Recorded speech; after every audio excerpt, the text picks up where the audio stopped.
ఈరోజు ప్రపంచ నీరు దినోత్సవ శుభాకాంక్షలు ప్రతి ఒక్కరికి కూడా. ఈరోజు నేను ఈ వీడియో చేయడానికి 3 ముఖ్య కారణాలు ఉన్నాయి. అవి ఏంటి అంటే, ఒకటి, మనం నీరుని తాగడానికి కంటే వేస్ట్ చేయడానికే ఎక్కువ యూజ్ చేస్తూ ఉన్నాం. ఈరోజు మనం వేస్ట్ చేసే ప్రతి ఒక్క నీటి బిందువు కూడా మన భావితరాలకి అందకుండా వేస్ట్ అవుతూనే ఉంది.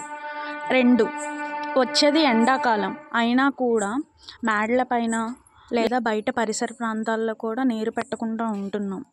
కాకులు వాటర్ తాగకుండా ప్లాస్టిక్ పదార్థాలను తింటూ చనిపోతూ ఉన్నాయి. 3, మన ఇంటి బయట ఉన్న చెట్లకి వాటర్ పోయకపోవడం వల్ల ఎండిపోతున్నాయి.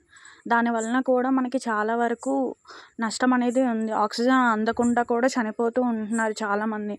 కొన్ని పరిస్థితుల్లో ఆక్సిజన్ కూడా కొనుక్కోవాల్సిన పరిస్థితి మనకి ఏర్పడుతుంది. అందుకనే ఈ రోజు నుంచి ఒక మొక్కని పెంచడం, ఒక మగ్గుడు నీళ్ళు మేడపై పెట్టి కాకులను కూడా